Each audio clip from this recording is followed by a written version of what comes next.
What's the easiest choice you can make? Window instead of middle seat? Picking a vendor who sends a great gift basket? Outsourcing business tasks you hate? What about selling with Shopify?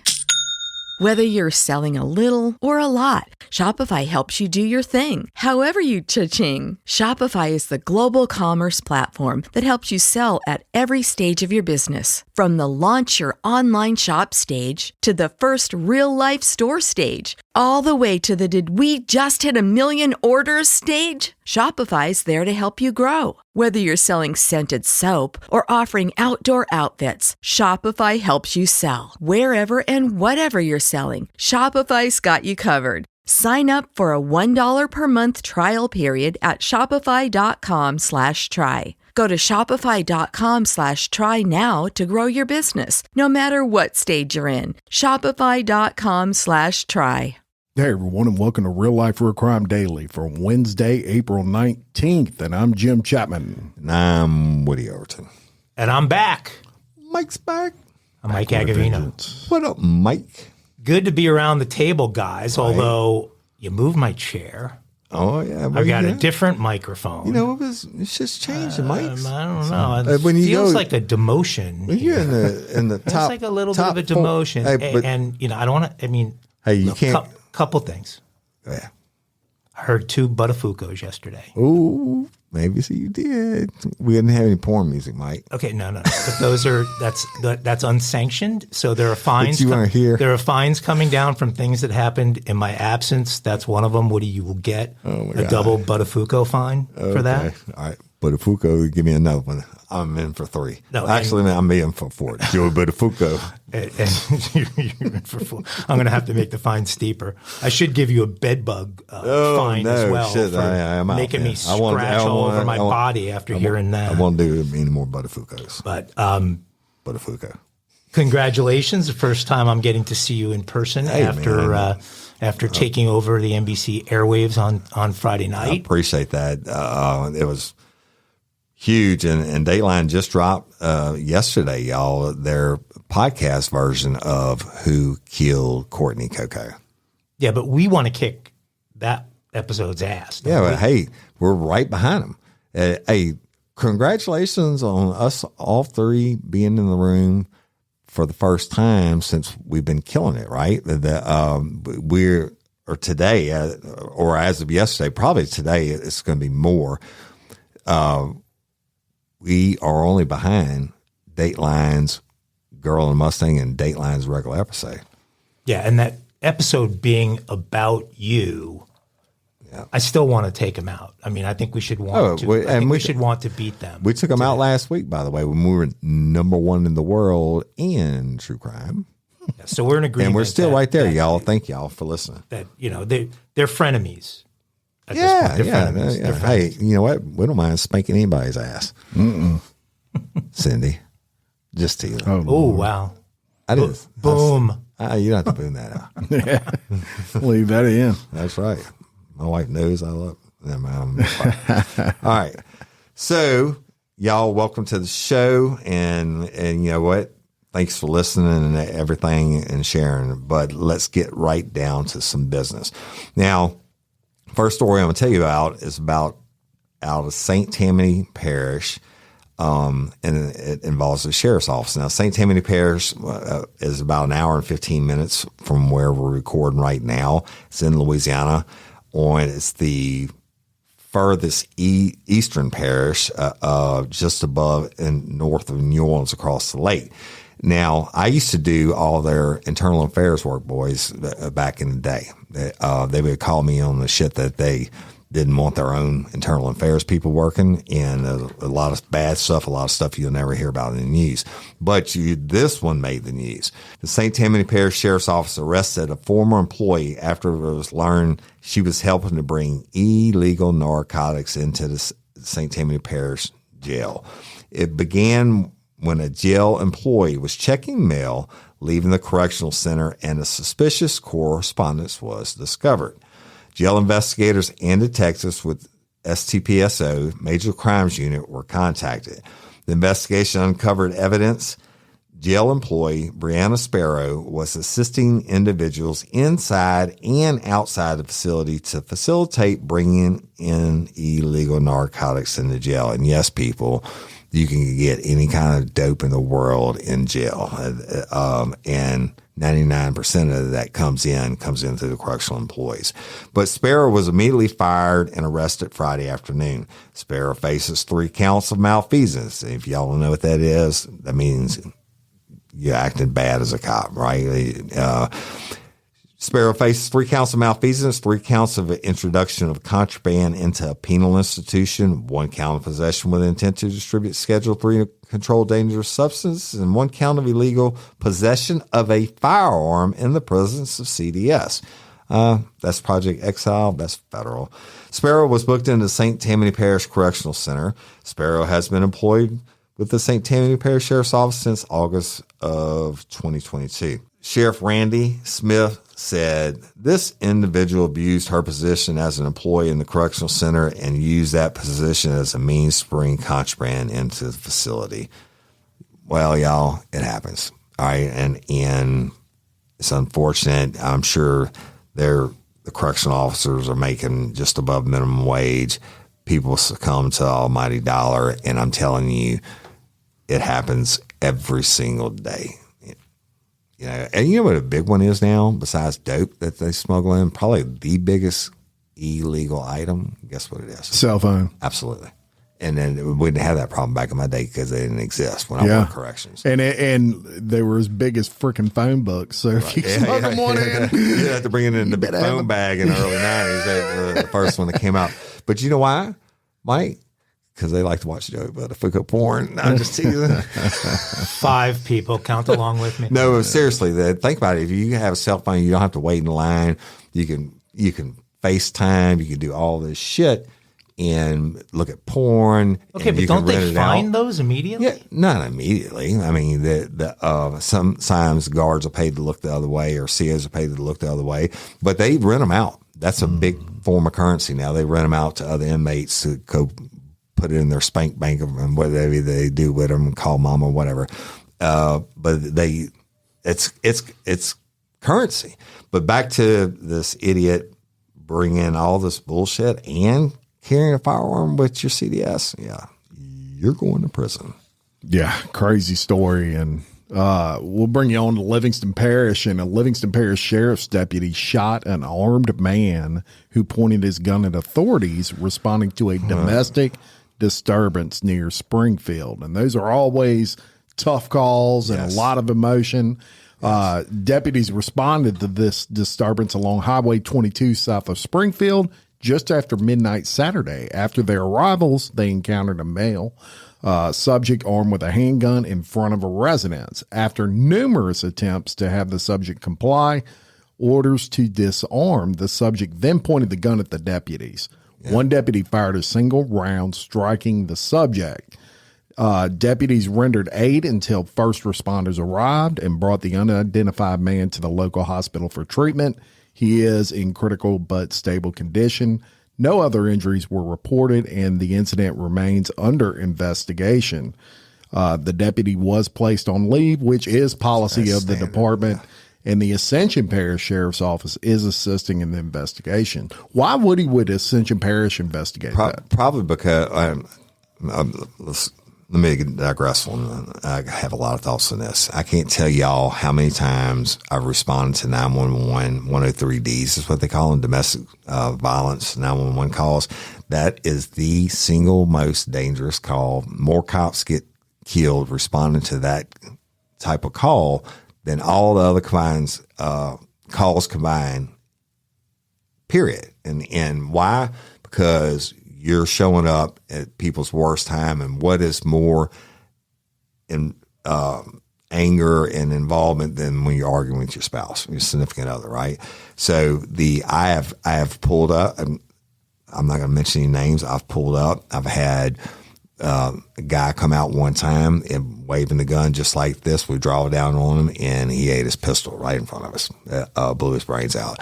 We've been shot at pulling up to calls like this, and it's just, whether they're under influence or it's just a bad day or whatever, if you discharge your firearm, though, in like this, and I credit Sheriff Jason Ard, because most agencies, you only have to qualify once a year for your weapon. I know Livingston Parish Sheriff's Office makes them qualify twice. That's a big stickler. Jason was a firearms instructor. The sheriff before him, Willie Grace, was a firearms instructor. And you can go to the range if you're a deputy here and shoot any on your days off, and you could shoot 1 million rounds, and the sheriff pays for it for situations just like this. Okay.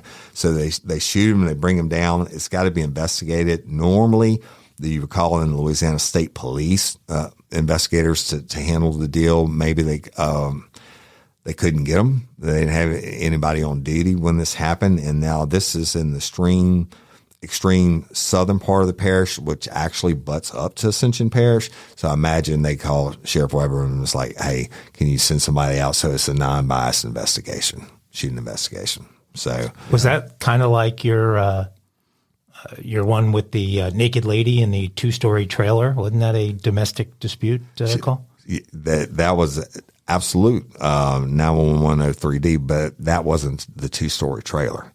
This was another one. That was when I flooded my unit going back to that one. But that was the same neighborhood the 2-story trailer was in. And y'all, the 2-story trailer, have you ever seen the 2-story trailer? No, you haven't. And it was a trailer stacked on top of a trailer, and both of them together might have cost $5,000, but there was no staircase. Oh, I thought there was a hole in the roof that you. Oh, no outside staircase where you get to the doorway. Yeah. So when you go in the trailer, there was a hole in the floor in the middle of the living room with a step ladder. It's like different levels on a submarine. Yeah, with a step ladder. Yeah. So, hey, you know what? It happens, and it happens every day. Those guys put on that badge and that firearm. You never know what you're going to get. So let's move on to another one. Now, this is kind of crazy, Jim Chapman, and I want your thoughts on it afterwards, and Mike, you too. But there's a woman convicted in a cold case killing that tried to claim her sentence was illegal. All right.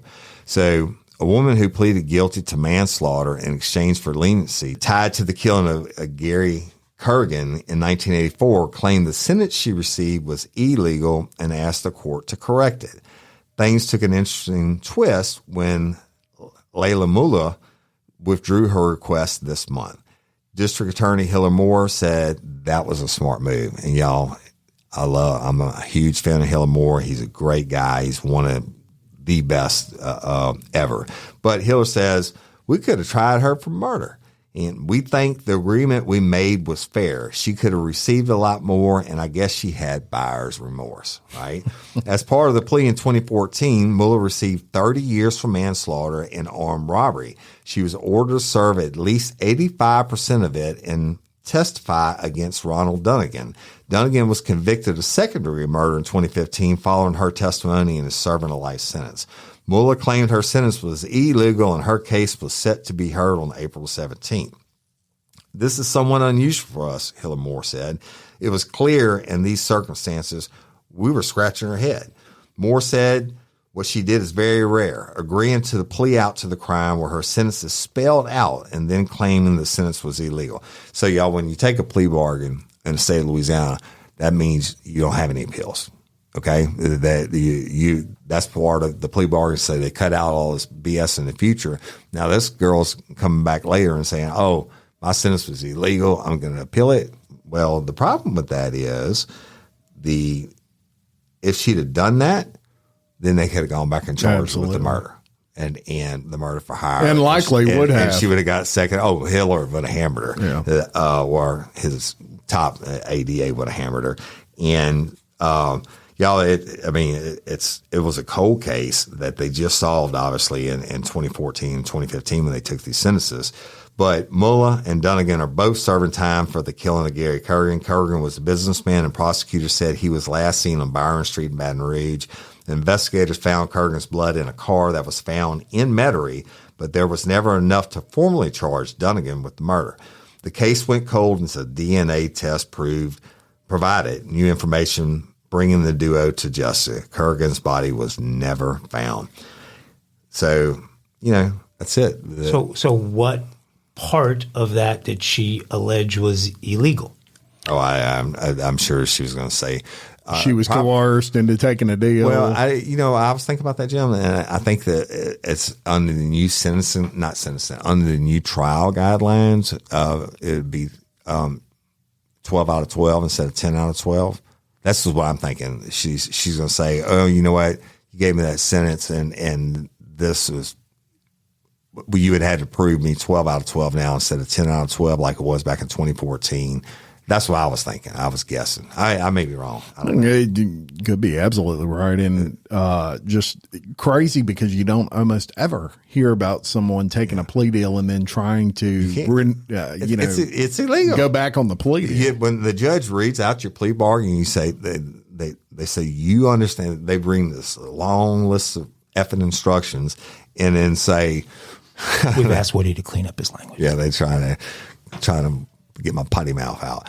But so they read this long, judge reads you this long list of instructions. You understand that you're waiving your right to appeal when you do this plea. You got to do your time, and you have to agree to each point of it. So it's just, I've never heard of one, but whatever reason she tried, I guess some jailhouse lawyer told her, you do that and you're going to get life instead of the 30 years.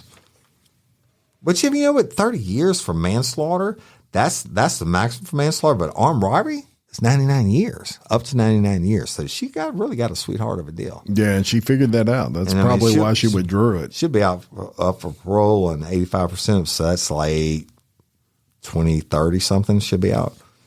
No, 85% of 30 years. How many is that? It's like 2041, 2042. How many years is it?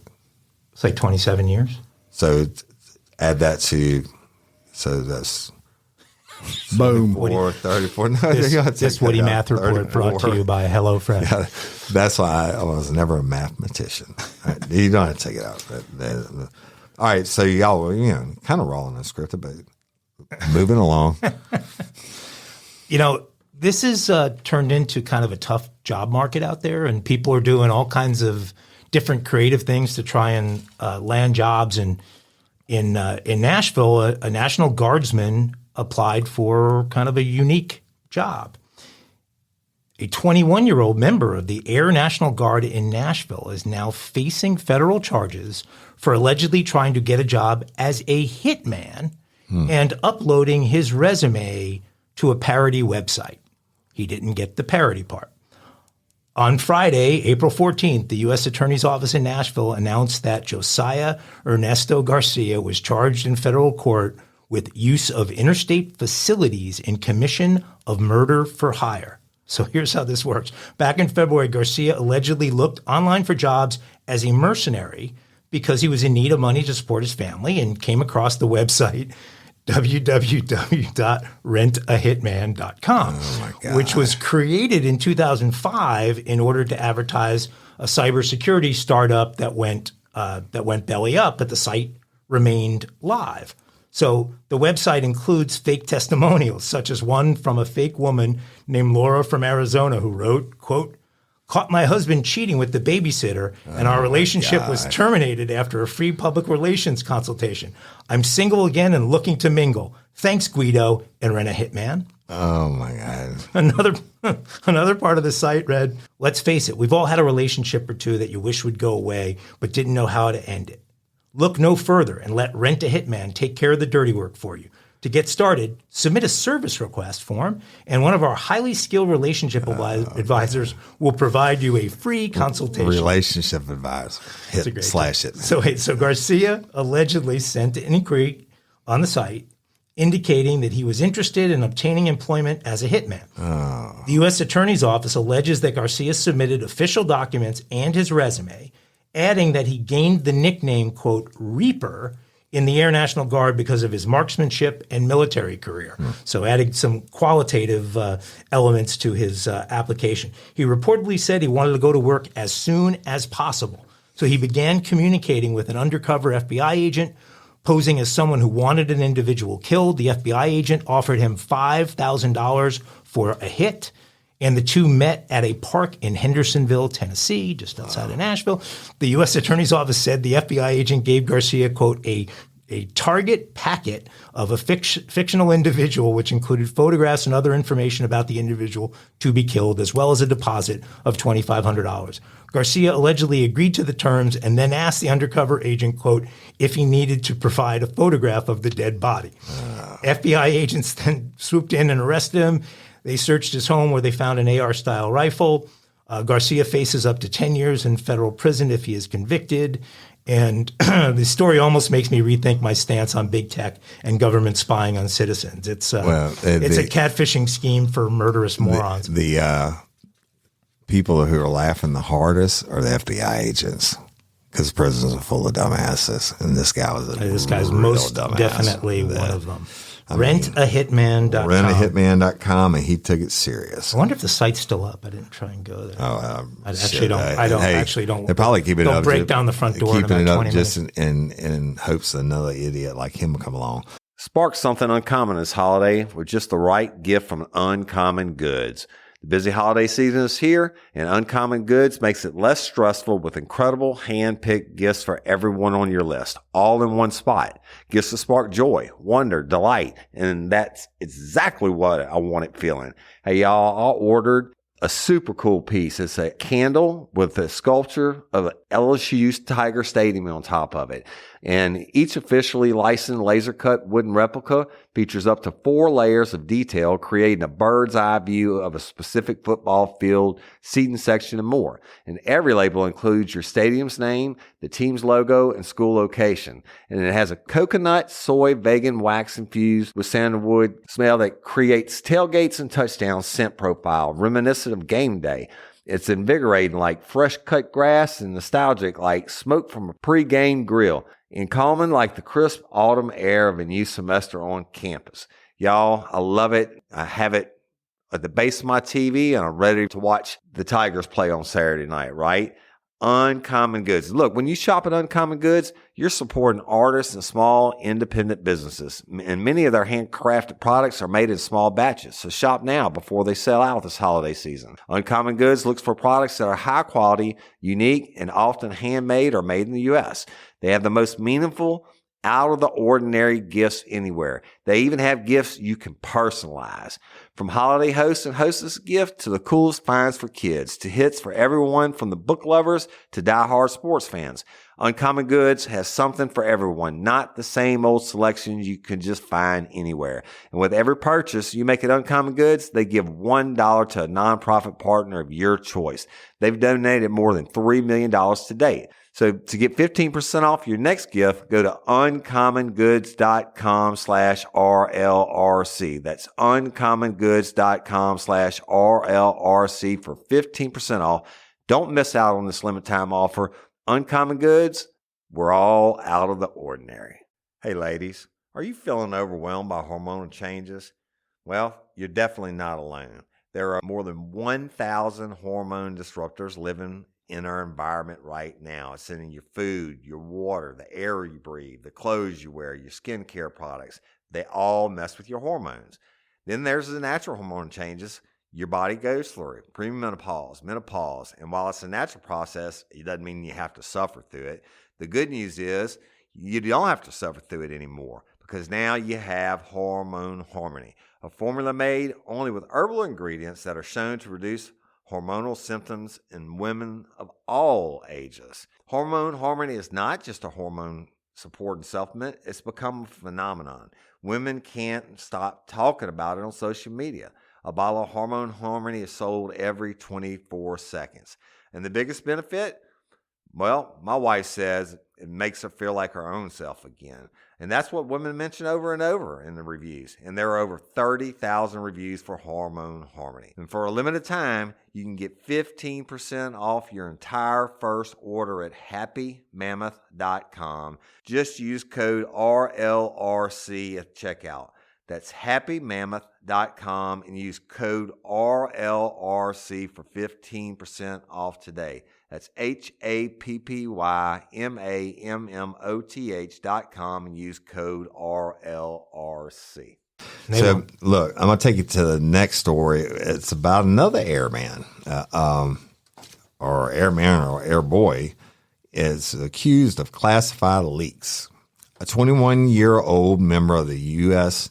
Air National Guard accused of leaking top secret military intelligence records online was charged Friday with unlawfully copying and transmitting classified material. So Jack Douglas, and I'm not even trying to say this dude's last name, y'all. It's Teixeira. Okay, so you said it. Jack Douglas, what Mike said, from Massachusetts, was arrested by heavily armed FBI agents at his home on Thursday and made his initial appearance in a crowded federal court wearing a brown khaki jumpsuit. At the hearing, Boston's top federal national security prosecutor, Nadine Pellegrini, requested that he be detained pending trial, and a detention hearing was set for Wednesday. During the brief proceeding, he said little, answering yes when asked whether he understood his right to remain silent. The judge said that the financial affidavit showed, say his name, Mike. Teixeira. That Teixeira qualified to be represented by a federal public defender, and he appointed one. After the hearing, Teixeira's family members left the courthouse with a group of reporters trailing them for several blocks, and they didn't make any comments. So y'all, basically Teixeira, the leaked documents were believed to be the most serious U.S. security breach since more than 700,000 documents, videos, and diplomatic cables appeared on the WikiLeaks website in 2010. The Pentagon has called the leak a deliberate criminal act. This leak did not come to light until it was reported by the New York Times last week, even though documents were posted on social media website weeks earlier. So y'all, Teixeira, I mean, here's some of the information he leaked. Vulnerabilities in Ukraine's air defense system, mapping out Ukraine's military positioning, assessments of international support for the war, assessments of Putin's willingness to use nuclear weapons, a possible sale of 40,000 rockets from Egypt to Russia, and information that claims Israel spy agency Mossad opposes their prime minister's plan to overhaul the judiciary. So not a good week for Air National Guardmen. This guy looks like he's 14 years old. I didn't see him. I mean, it doesn't look like he's ever picked up a razor in his life. He was on one of these he was on Discord, one of these. Yeah, we have that actually. And somehow he had some kind of clearance, which I can't think. At age 21, my son's 21. I barely give him clearance to walk the dog and clean his room. When I was 18 in the National Guard, I was nuclear, biological, chemical warfare specialist, and I had the highest security clearance you can get. So that whatever his job was in the Air Guard, he had to have the highest security level. And I guess he went in and was trying to sell shit. No. I think he was. Why would you just leak it for free? I think he was trying to impress a group of younger guys that were on that Discord with him, all of whom looked up to him. And he went on saying that he knew these things, and they said they didn't believe him. He didn't get paid for it. They said they didn't believe him. So he went and actually made screenshots of these things and then introduced those in. And the government still knew nothing about it, and it was uncovered by the New York Times. But, the scariest part of it, I mean, there's a number of scary things, but, if you're watching the news and keeping up with the war in Ukraine, you at least believe that the Ukrainian army is holding its own. Right, yeah. They're kicking ass as far as I'm concerned. We're giving billions and billions of dollars to the effort, and he's coming out with classified information that says from the Air National Guard. Maybe they're not doing as well as we hoped. And by the way, here's where their military is positioned. Yeah, and then a bunch of other harmful things. So it's just crazy. Period. But especially crazy that a 21-year-old. Hey, don't knock that, because when I was 18, you may have been worthy of all of that trust, probably were. I think this guy has probably proven that maybe he wasn't. You don't know, when I had my $27 million home, Russia paid me for it under the table. Just kidding, FBI, don't come messing with me. All right, fentanyl back in the news. It seems like it's just a ongoing issue, really as everybody's aware of. And a California police union director has been charged with importing fentanyl into America. Joanne Segovia, 64, is the executive director, y'all, of the police union in California. This blows my mind when I read this. Yeah, she's facing federal charges of allegedly importing drugs from overseas and distributing them all over the United States. Segovia has been charged with an attempt to unlawfully import fentanyl and faces a maximum sentence of 20 years. Should be more than that, in my opinion. Authorities say the union exec peddled thousands of opioids, including fentanyl, that were disguised as chocolates, wedding favors, and even makeup. Wow. Makeup. Yeah. So, you know, that stuff is, you get a dab on your skin and you OD. yeah, Segovia, she's the executive director of the San Jose Police Officers Association, and authorities allege she used her personal and office computers to order the opioids and made shipments using the union's UPS account. Segovia has been in that position for over 20 years. Don't forget to clear your search. Yeah, that's crazy.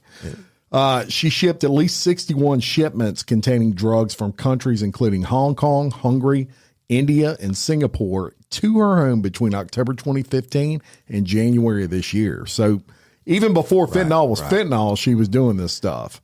They need to take a handful and slap her in the face so she ODs with us, and they have to stab her with Narcan. Yeah, put some makeup on her. Right. So officials intercepted, they opened 5 of these shipments, and they discovered they contained thousands of pills, controlled substances, including tramadol, tapinadol, and, of course, fentanyl.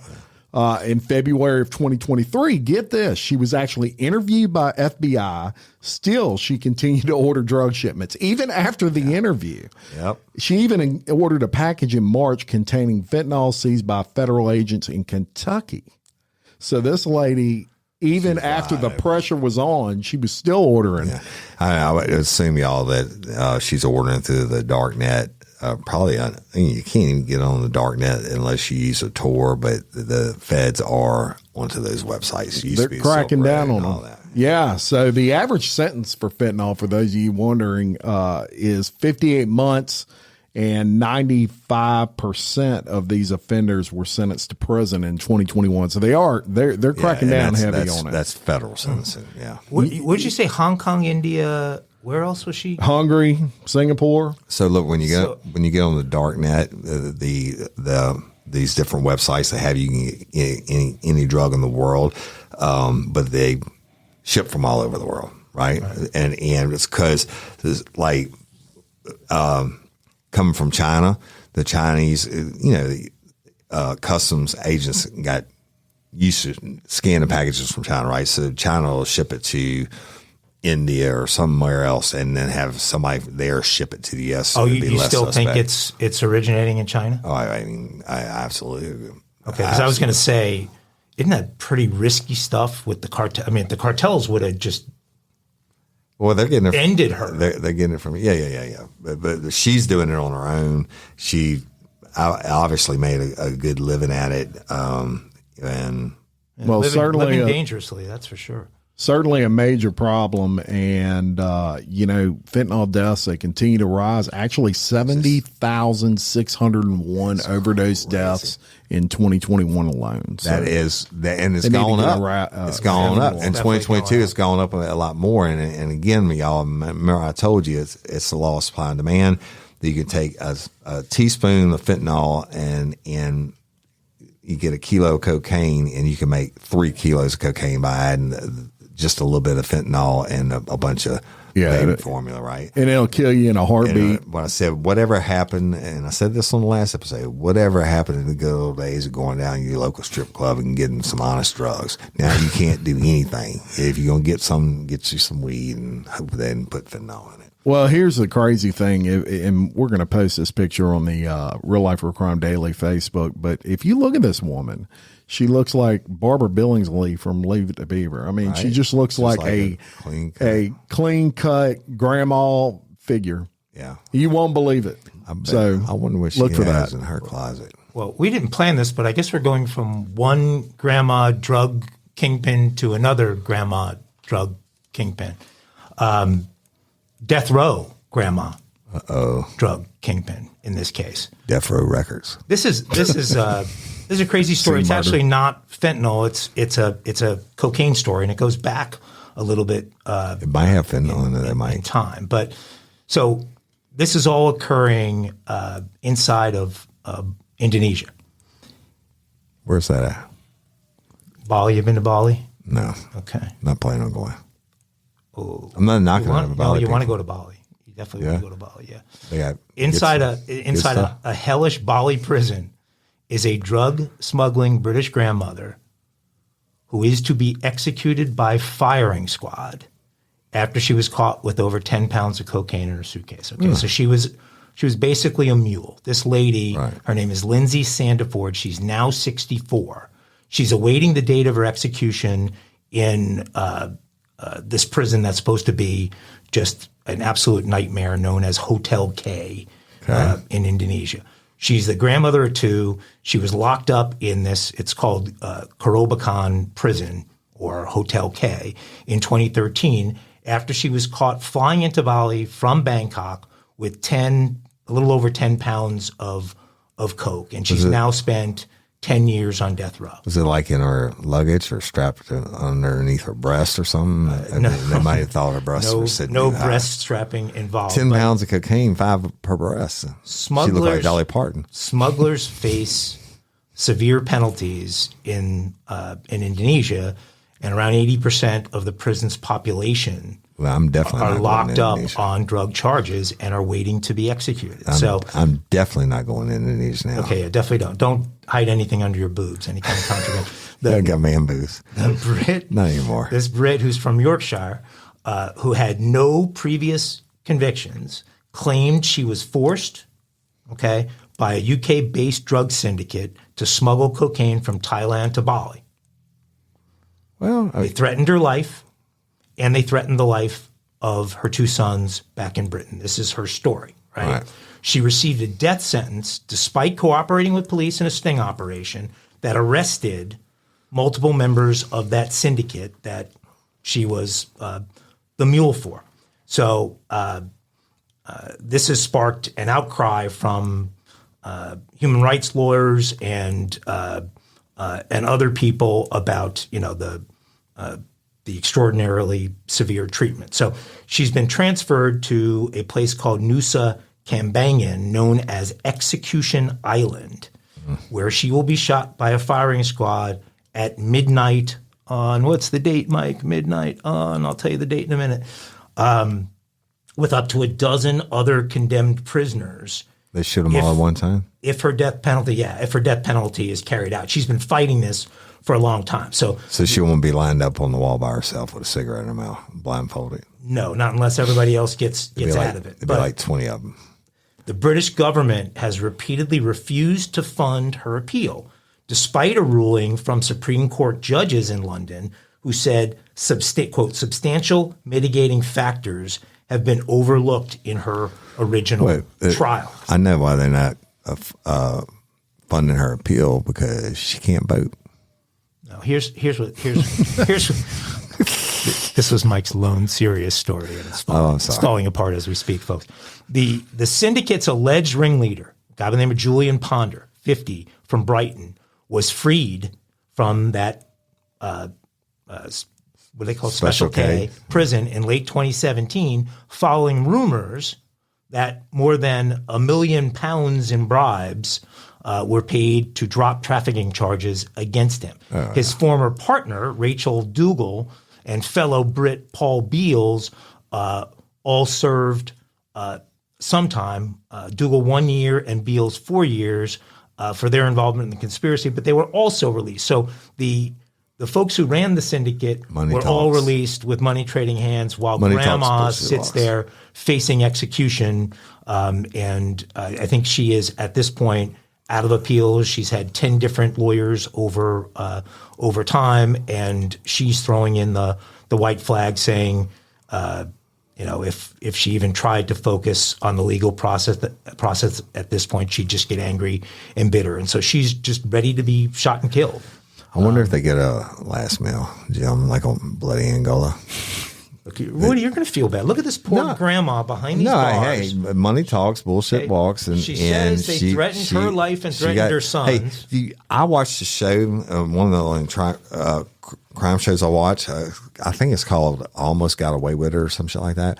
It's about these traffickers. They get these people, young or old, and they're like, "Oh, you want to go to Bali for a weekend and hang out and shit?" And all you got to do is bring a package back for me. And of course, they know they're drug mules or whatever. And they get busted in these third world, fourth world countries and sent to places like Special K.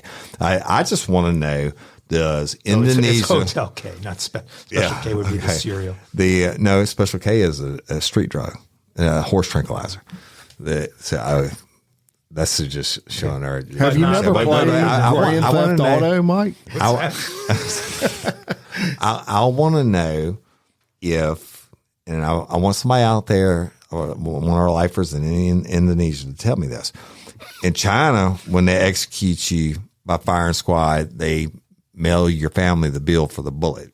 I want to know if Indonesia is going to mail grandma's people in the UK and for the bill for the bullets. We'll get right on that. If they're going to do that, then I only want one bullet. I don't want the family to have to pay for more than one bullet. The I-team is on it. Woody. Oh, shit. Mm-hmm. You know what it's time for, Pete. Wait, I thought you didn't have a theme song for this segment. This is a newly introduced theme. This is new theme song every time I hear it. Anyway, I can't tell you about me and that song because I'd be telling on myself. All right, hey, you know what? That means it's time for our Kinky Crime segment. Can't make this show. All right, y'all. So, dead sexy. Woman caught at an airport carrying boyfriend's ashes inside a sex toy. Oh, yeah. Her kinky carry-on is not going to fly.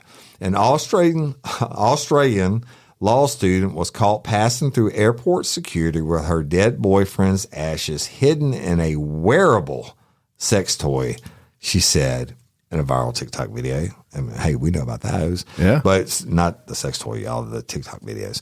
Sarah Button, 23, was about to board a flight in the United Arab Emirates while wearing a butt plug in her late lover's favorite place when security officials raised alarm. but said her late boyfriend gave her the sex toy as a gag gift before he died. The intention was initially a joke because he had spent so much time in there. It was his favorite place, she said. Honestly, it's the funniest thing he's ever done. I'll spend my whole life laughing about it, which really beats crying. She added also like that I can take him with me to places we only ever dreamed of going. Whoa. But airport security officials who may have assumed the device was a weapon, they weren't laughing, Jim Chapman. I put somebody's eye out with that thing. I explained what it was. Yeah. I explained what it was, but there was a lady worker in earshot of that conversation, which led to some back and forth between us, and the male officials did not like the vulgarity I was using to explain, Budden said. Budden shared her story to TikTok where it went viral. It's unclear whether Budden received the toy back from airport security. An hour later, a big official came and had us sign a super long foreign document that said if we went outside the airport doors, we would go to jail. Eventually, she and her pal were let go. I'm assuming the pal is the butt plug. Eventually, she and her pal were let go, but it's unclear if she was allowed to take the sex toy with her, maybe not. It was a long day, she said. I bet it was. A long day. No pun intended. Now, listeners, we need to know. Hey, people mourn in different ways. Butt plugs. I've had a lot of experience with butt plugs, people killing each other or maybe people to jail that had butt plugs still in. I missed it because I didn't. Oh, my God. Visual body cavity search. Yeah. But I want to know, are there different size butt plugs? Well, of course. Listeners. Lengthwise. Of course there are. If any of you have any experience in that, let us know. But leave a comment. So why would they? She must have had a hollowed out butt plug. Or obviously, yeah, right? Yeah, I don't know. Unless she had the ashes, but maybe with a battery. I think we can provide an important service here because she's lost her old boyfriend, The ashes? Yeah. We met a guy yesterday that likes to fly Southwest who Oh my God. seems like he could be the perfect guy for her. Masturbated 4 times in 3 hours and licked the white stuff off I his mean, fingers. if that's not a match made in heaven, now Forget that part. he's gonna go away for a little while. Yeah. For his Yeah, thing. oh, he's definitely going to prison. Yeah, but she'll wait for somebody like that. Yeah. I mean that But could be a perfect. I have perfect heard some crazy ass shit, but y'all, you just heard it on Kinky Crime.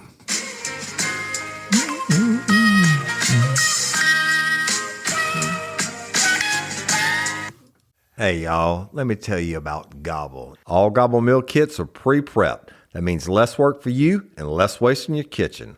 Their meal kits include everything you need so you can save time at the store or just skip that trip entirely. I got the box in and I had 3 different meals. I had a Kung Pao chicken, crispy fish tacos, and a beef bourguignon, however you say it. But let me tell you about the classic beef bourguignon. Look, it came with beef pot roast and a beef broth concentrate, red wine demi-glaze, cremini mushrooms, cipollone onions, mashed potatoes, baby carrots, and rosemary thyme butter. It was so easy to make. Literally like 15 minutes it took Cindy. And let me tell you something.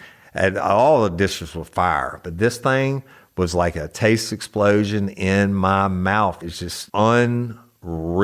We've got to spend more time together and more time doing the things we love because everything came in this one single box right to my door. So see what a difference Gobble will make for your household. Right now, they're offering my listeners a fantastic limited time deal. You get $120 off across 4 boxes plus free shipping and free cookies. And let me tell you, those cookies, I ate one that was sin baked and it was delicious. Go to gobble.com/real life. That's GOBBLE.com/real life for $120 off your first 4 boxes. This offer is not available on the home site, so don't miss out.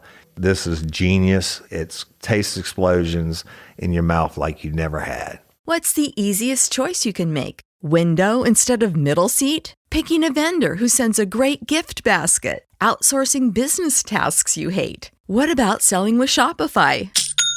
Whether you're selling a little or a lot, Shopify helps you do your thing, however you cha-ching. Shopify is the global commerce platform that helps you sell at every stage of your business. From the launch your online shop stage to the first real-life store stage, all the way to the did we just hit 1 million orders stage. Shopify's there to help you grow. Whether you're selling scented soap or offering outdoor outfits, Shopify helps you sell. Wherever and whatever you're selling, Shopify's got you covered. Sign up for a $1 per month trial period at shopify.com/try. Go to shopify.com/try now to grow your business, no matter what stage you're in. Shopify.com/try. Very Pure good. And, that brings us to our next segment. Oh, They stole what? they stole what? They stole what? And y'all, we're going to tell you about a bunch of dimes that got stole in Philadelphia. So robbers in Philadelphia got away with $200,000 worth of dimes. Now that's was 2 about to million say, ask dimes for those of you who do quick math. How much was that weigh? Actually it weighs a lot, and we're going to get to that. I'm sorry. We're going to get to that. But they got away with $200,000 worth of dimes early Thursday morning after stealing from a truck that had been left in a parking lot. Now, on Thursday, April 13th, Philadelphia police said officers responded to a Walmart at 6:06 a.m. for a report that an unmarked trailer was broken into overnight. Police said the trailer contained $750,000 worth of dimes. And it was unknown at the time how many of the coins were actually taken. As many as they could carry. In the statement, the Philadelphia police said the dimes were scattered from parking lot to the road of the local Walmart, that investigators believe the robbers got away with $200,000 worth of those dimes. The truck driver left the vehicle in a parking lot because he wanted to sleep before driving from Philadelphia to Florida. I can't blame him. Yep. That's a long drive. Hey, you could sleep in Walmart parking lots. That's right. They welcome campers and motorhomes and shit. That's right. And you may Not be in Chicago anymore. you may be wondering why he had those. Well, he went to the Philadelphia Mint that Wednesday and picked up all these coins. Maybe he was searching them for silver.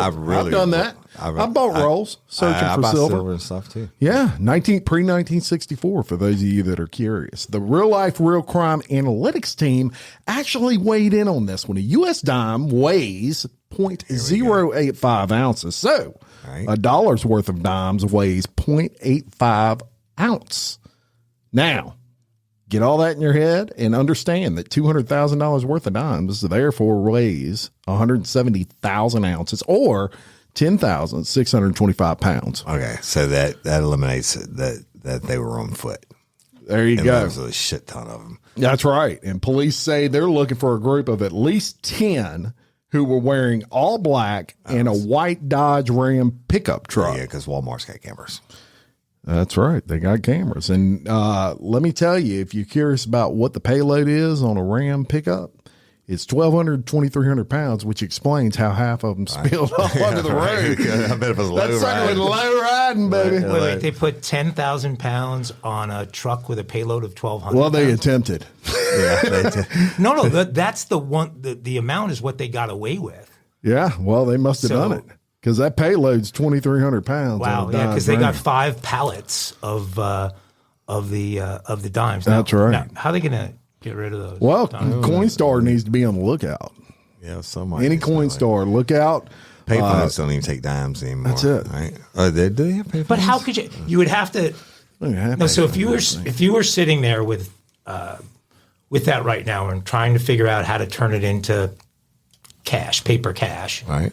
You'd have to have a huge network of people spread out over a really big geography going in and doing coin. Because if you go into Coinstar and put like $150 of dimes, and you can't even go to all the different casinos. My grandmother used to have probably $100 million in dimes. Yeah. She had Kentwood bottles full. You can't even tell you know what you could do? They could have gone to Walmart. Walmart's got those things where you pull your change in and it gives you a ticket. And that's Coinstar. Oh, is that Coinstar? Right. Yeah, I didn't know that name of it. But I think that's the first. The police have got to be looking for anybody cashing in all dimes. I would get me 100,000 people and send them to different casinos and get them to cash in $200 worth of dimes each because that'll work, right? Well, believe it or not, I order boxes of dimes from my bank because I do. I search them for silver. You'll find silver dimes in there, and just for fun, I'll bust them open every now and then, look in them, and I can look in them without even reading the dates and figure out the silver. So it's pretty common for people to do that, especially in that hobby. But not at this scale. No. I mean that would raise a red flag. Now what raises red flag? They didn't think that far ahead. I think the over under is unless they're just going to be able to stay away from this for 10 years, they bury it somewhere. Yeah. Everybody agrees we're not touching it. What raises a flag for me, real quick before you hit the music, is this guy went and bought $800,000 or $700,000 in dimes. He probably was laundering money. Because he might went with a cashier's check for that much and got it dimes, and now he's going to try to, distribute how we're thinking about. There you go. You might be on to something, Woody Overton. Maybe so. Best detective in the world. Hey.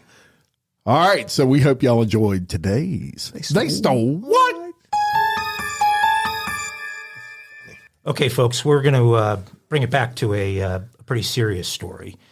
A lot of you have seen this in the news, the shooting that occurred over the weekend at a Sweet 16 party in a rural Alabama town. 4 people killed, as many as 28 injured. And the town is called Dadeville, which I guess is somewhere within an hour or so of Montgomery. Yeah. And at the time of the shootings, as I said, it was a Sweet 16 party for a local resident by the name of Alexis Dowdell.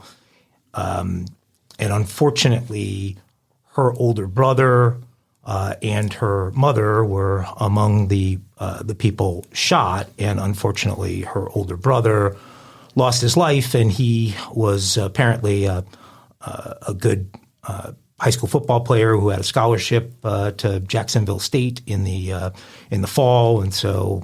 But there are a bunch of other stories like that. I mean, these are all young people that were killed or injured in this thing, and what's really weird about this story, and we had this when we were talking about one of the crimes up here in Baton Rouge, where the police were telling everyone there was no reason. It was the guy from Georgia that they found rolled up in the carpet. Oh, right. Nathan Hillard, right? Right. Millard. Yeah. Where they're telling the public there's nothing to be concerned about, but yet they're not reporting that they've caught anybody or anybody's under arrest or anyone was killed. Right. In Normally terms of somebody they would say the shooter shot themselves or whatever, or we arrested someone, or so I don't get that part. It's really weird, and it reminds me of that case because it's one where and maybe a little bit of what went on in Moscow, Idaho, where the police seemingly aren't doing much, and then maybe they're just going to come forward and have it all put together in a nice tight case, because it's you haven't heard the last of it because you don't kill people and wound an additional 28 people and somebody not go down. But that makes me think they have the person in custody. I'd probably say, and the deal being is we'll hear about it, but our hearts go out to all these victims' families and everybody that loves them. No, the tragic deal. Amen. That's just awful. Y'all, we cut up and joke a lot of times. We don't joke about stuff like this. No, that's serious business. Well, and they did an amazing job in terms of treating the people that were injured, because the closest thing is a little regional hospital that really wasn't prepared to treat gunshot wounds. So they ended up having to transport to either Montgomery, Birmingham, wherever, or probably both, to get people the kind of treatment they needed. But shout out to those heroes too. Another really sad story. Crazy. It's been a while since we've talked about a naughty teacher story. I know. I need a sound for that. We need a naughty teachers teacher segment, impromptu naughty teacher segment. Now, Woody, see, I can usually get Woody going with a picture of it. Come on, that's hey, track and field. She's no Cindy Overton. You're going to have to stay after class, young man. Yes. Well, this is Hannah Martin. She's only 26, and she's been charged with institutional sexual assault and sexual assault by a sports official, both of which are third-degree felonies in Pennsylvania. All right. So she's a high school coach who was arrested after the authorities say she sexually abused a teenage student for more than a year. All of this occurred in Northampton County. Northampton County District Attorney, whose name is Terrence Houck, said on April 13th that in a statement that Hannah Marth was a javelin coach for the Northampton area high school track and field team. Athlete. She has since been relieved of her duties.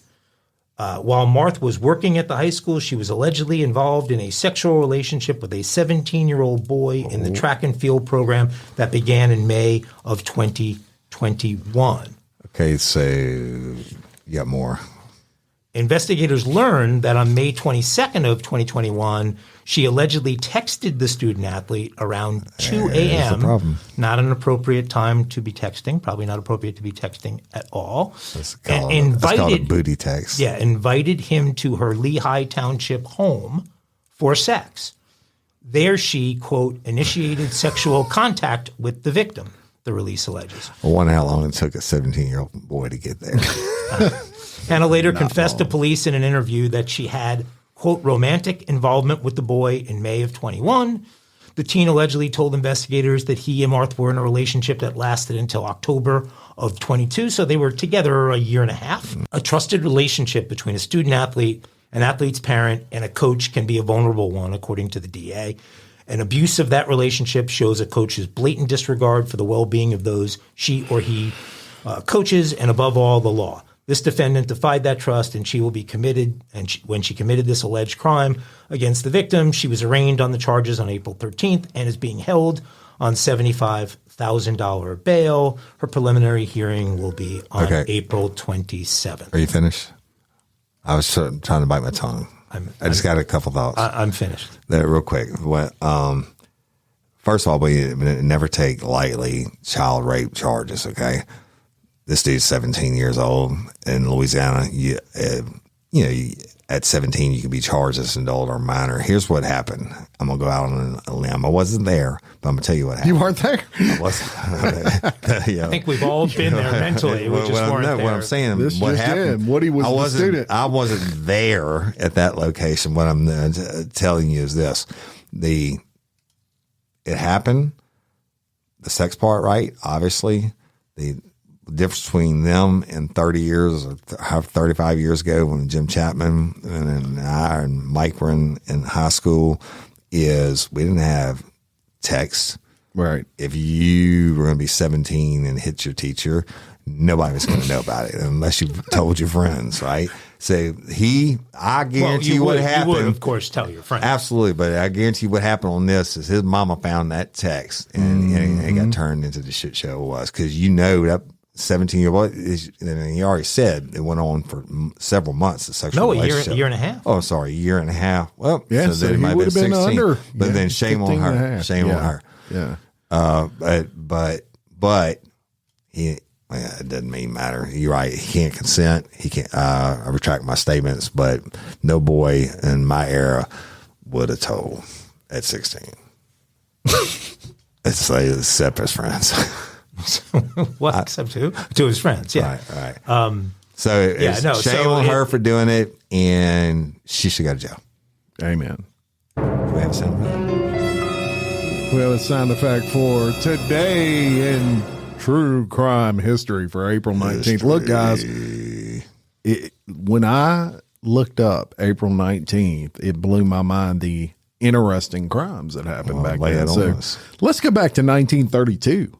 Perhaps you're familiar with Bonnie and Clyde. Absolutely. Well, Bonnie Parker was arrested after a failed burglary in 1932. She was not indicted by a grand jury, so she was free to go. Yeah. And, of course, shortly thereafter, Bonnie and Clyde became like a thing. Bonnie and Clyde, they're the real deal. That's it. They should have indicted her. You know, their car, when they shot him up in North Louisiana, that car is in the Louisiana State Police headquarters basement. I did not know that. It is. Very interesting. Now, I'm going to take you all the way through to 1971 and Charles Manson, who was sentenced to life on April 19th of 1971 for the Sharon Tate murder. Yeah. How about that? That was today? That was on April 19th of 1971. I was one.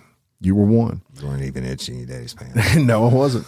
In 1993, the Waco siege ended. Of course, David Koresh, the Branch Davidian Church, and all that stuff that actually ended on April 19th of 1993. And finally, in 1995, the Oklahoma City bombing occurred. I remember on April 19th. Exactly where I was sitting on both of those last stories. 168 people killed and at least 500 injured. Horrible. Yeah. You know, there's one crime that I know occurred on April 19th. You didn't mention there. Did you mention 1986? No. It's the year the date I married my first wife, April 19th, 1986. That is absolutely a crime. Oh my God. Well, you know what? I have an April 8th. Let's say what year. Fuck that. And I'm not surprised that mine was a Victor Freedom day when I ran the fuck out the door. Think about that as a message of how doomed that marriage was. Yeah. The Oklahoma City bombing took place on that day. Manson, Sharon Tate. What was the other one? That was Bonnie Parker. Was the same day? Yeah. Yeah, Waco. Holy shit. Yeah, that's just a bad day for crime. Unfortunately, they all came after. So otherwise I would have had an omen to go by. But why are divorces so expensive? Because they're worth it. Hey, we appreciate every one of you Three listening. great things married, did come out of that marriage. Yeah. Thank Only you three. so much for listening, sharing, subscribing, liking, all those sorts of things. Please leave a review for us on whatever platform you listen to us on, whether it's 1 star or 5 stars. Right. We It's love. We don't appreciate it. care. It's love. We don't care. Hate, give us some hate. That's fine. And y'all, I just want you to know we are absolutely busting our numbers every day. We're hitting a new high and downloads and listeners, and that's because y'all really want to give a shout out. To say appreciate it. Yes. And when Mike's finally back, he's detoxing the tequila. I'm detoxing, and I'm just looking forward to all these fines that Woody's mounting. I was about to do a B word. You're already all right. $50 already on this episode. Hey, y'all let us know what you think my fine should be for saying the B word. There you go. Because then I'll decide whether it's worth paying or not, because it's kind of funny. Yes. And until next time, I'm Jim Chapman. And I'm Woody Overton. And I'm Mike Agovino. Your host of Real Life, Real Crime Daily. Peace. Shabusiness. It's simple math.